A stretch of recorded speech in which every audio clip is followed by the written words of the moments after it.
So we're going to use this really poignant story from the 4th chapter of the Gospel of John, the woman at the well, as a guiding image today. This story depicts for us a very powerful encounter of a woman laden, for reasons that are both structural and personal, with a very deep lack of acceptance of her God-given dignity.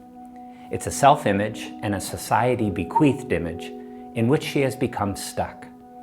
And this woman, over the course of this encounter with Jesus, is freed from this constrained identity and is ultimately freed to enter more fully into her true identity as a beloved daughter of God. And you and I can see dimensions of ourselves in both this woman and through our baptism in Jesus. So let's look to the story and try to gain insight from it. First, a little background. This is the longest single encounter between Jesus and another individual person in the entire 4 Gospels.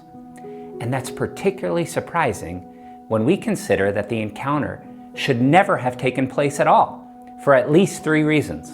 One, as the story itself alludes to, the Samaritans and Jews of this time did not interact with each other. The Samaritans had intermarried with non-Jews, and so they were seen by the Israelites, of which Jesus was a member, as second-class citizens. Second, they're of different genders. And third, there was a perceived disparity of status. Jesus was a rabbi, a keeper and teacher of God's laws, and she was stuck, as the story reveals, in a series of non-married relationships, which would have been seen in both Jewish and Samaritan cultures as extraordinarily shameful. We can see this source of shame in the little detail that she showed up at the well at noon, which was the hottest time of the day, and also the time when families shared a meal at home, which means what? It was a time she could count on to be able to get to the well when none of her neighbors would be there. All the more worth our consideration then. Jesus has his single longest interaction with anyone in all the Gospels with a person laden with an extremely constrained self-image, given to her by the culture in which she lived and deeply internalized by her before she ever arrives at the well. And when she arrives at the well, the reasons for her constrained self-image go up, not down, in front of this holy, learned, put-together rabbi. And that is why the first thing that has always struck me about this passage is this woman's courage. I think of the courage it took for this woman to walk alone through her neighborhood streets, carrying not just the burden of the water jar, but the degrading images she and her community were heaping on top of her. As she walked to the well, whenever she caught sight of one of her neighbors looking through their window as they were eating lunch, what must she think they're thinking about her? What's her internalized self-image? And yet, somehow, she has the combination of courage, desperation, love, who knows what else, to engage in what she had to know at some level was going to be a very challenging conversation. She has so much to teach us here about a willingness to engage courageous conversation. Now I want to shift perspectives from the perspective of the Samaritan woman to the perspective of Jesus. I find it truly beautiful that Jesus, though clearly aware of all the inequalities in their relationship, succumbs to none of them, lets none of them determine their encounter, and in fact, seeks to free both of them from them by engaging her from beginning to end as an equal. Jesus employs some other liberating techniques to this conversation. For example, keeping in mind all the negative self-imaging that is likely at work in this woman when she arrives at the well. I'm no good. No guy will ever stay with me. I'm loose. My whole neighborhood thinks I'm loose. My life's a mess. I'm always alone, etc., etc. The first words Jesus speaks to her seem to me to be quite important. When we meet these 2 characters at the well, who seems to have all the assets to begin the conversation? Jesus, right? Education, a moral compass, social standing, etc. But she's got one obvious asset that he does not. And it's a really important, life-giving asset. Here they are in the middle of a desert, in the very middle of a blazing hot day, and she has one thing they both really need, a bucket. And Jesus' first words in this whole encounter affirm this gift she brings, and also exposes his own need that he's bringing to the encounter. and her ability to make a choice about using her gift to give life. Will you give me a drink? Jesus begins the whole interaction with an implicit affirmation. You are bringing gifts we both need to this encounter. From the beginning, he invites and empowers her to see she need not think of herself as starting from a place of deficit, but from a place of giftedness.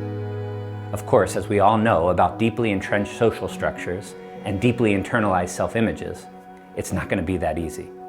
In response, she immediately begins to rattle off all the reasons that this life-giving interaction, her sharing water, should not take place. How can you, a Jewish man, ask me, a Samaritan woman, for a drink? In other words, look how different the two of us are. This life-giving exchange cannot take place. What kinds of resistant dynamics do we encounter in any conversation that is seeking greater liberation? Now, Jesus also brings certain gifts to this encounter, and it's time, as she raises all her defensiveness and resistance, to bring some of his gifts to the dynamic. And the most important gift he brings is his vision of her and all the dignity that he sees she possesses. He says to her, if you knew the gift of God and who it is that asks you for a drink, you would have asked him and he would have given you living water. We might rephrase Jesus' words this way. If you could only see yourself as I see you, one able to receive the gifts of God, your amazing capacity to hold life-giving water within you, you would not be raising objections, but removing the obstacles to you and I having a life-giving relationship. To a person who has been exceedingly marginalized by her community, with a resulting exceedingly low self-image, with self-defeating behavior patterns, Jesus looks past it all and affirms her blessedness, her capacity for goodness, her sacredness, her dignity. He's trying to mirror for her her own giftedness so that she can see it for herself. But her resistance is so deep. She raises a practical objection. Sir, the woman said, you have nothing to draw water with, and the well is deep. Where can you get this living water? In other words, what you are proposing has no chance of taking place. And she identifies the problem as being totally in his hands and outside of her control. You say you have a solution to my problem, but you don't have the tools to make it all better. And look what Jesus does.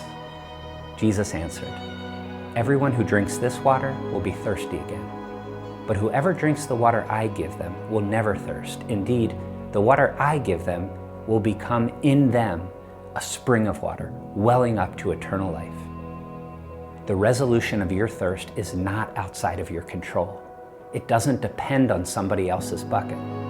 The resolution of your thirst lies within you. Surely this exchange was much, much longer than what John records. But probably over hours of discussion, she comes to believe this crucial point and opens herself to the possibility.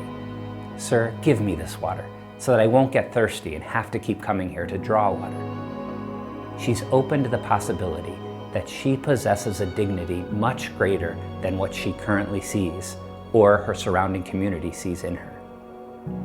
But the liberation is not yet complete. She's still stuck in thinking that her giftedness, her dignity, relies primarily on what others are willing to give her, on how others identify her. And she says to Jesus what she's probably said to many men in her life so far, okay, so I'm good for something, give it to me, give me this water. She does not yet see the source of her dignity lying within herself. It's something that must be given to her from the outside. And this is the deepest enslavement Jesus wishes to free her from. The life I wish to give you lies at your deepest core, planted there by God. And if you can tap into it, it will become a spring of water welling up where? Within you. Your dignity is not given to you by others. You possess it already yourself. It's how God created you. And now, some of the hard work of liberation must take place. In the Samaritan woman's case, she's stuck in thinking that her value is determined by another man. And so she's stuck in this cycle of self-defeating relationships. But Jesus has clearly built enough trust to have a courageous conversation with this woman about the self-defeating cycle she's caught in that needs to be broken if she wishes to be free and reclaim her dignity. Go, call your husband and come back. I have no husband, she replied. Jesus said to her, You are right when you say you have no husband. In fact, you have had 5 husbands, and the man you now have is not your husband. What you have just said is quite true. It's time to begin the work of freeing ourselves from self-defeating thoughts and behaviors, whether they're given to us by others or whether we've internalized them ourselves. By the end of the story, the woman realizes life doesn't have to be this way. She realizes she can be free. Her dignity resides in herself, in her God-given identity. And what unfolds next is poignantly beautiful. She recognizes that she herself has something good and life-giving to share with her community. Leaving her water jar, the woman went back to the town and said to the people, Come, meet someone who told me everything I ever did. Could this be the Messiah? And they came out of the town and made their way toward Jesus. She puts down the water jug, a symbol of her old way of being, that the source of my dignity comes from outside myself. And she herself has become the bearer of what's life-giving. Come with me and meet the one who frees us, whom I have come to know. Compare this woman's first walk to the well with the walk she takes now. Her first walk to the well was a solitary walk of shame to the well at noon. Now, she heads back into town to get everybody to come with her to the well. She not only no longer wishes to be isolated, she sees herself as a life-giving member of the community. Come with me and see what I've discovered. I have a gift, I'm gifted, and I want to share it with you. Life, of course, is a bit messier than this, but the overall point is clear. She has recovered her dignity as a beloved daughter of God and come to recognize that the source of that dignity lies, and Howard Thurman makes this point so powerfully in Jesus and the Disinherited, not outside of her, given to her by her society, but within her, given to her by God. And through this encounter with Jesus, she has claimed her identity as a gifted member of the community and now seeks to share that gift.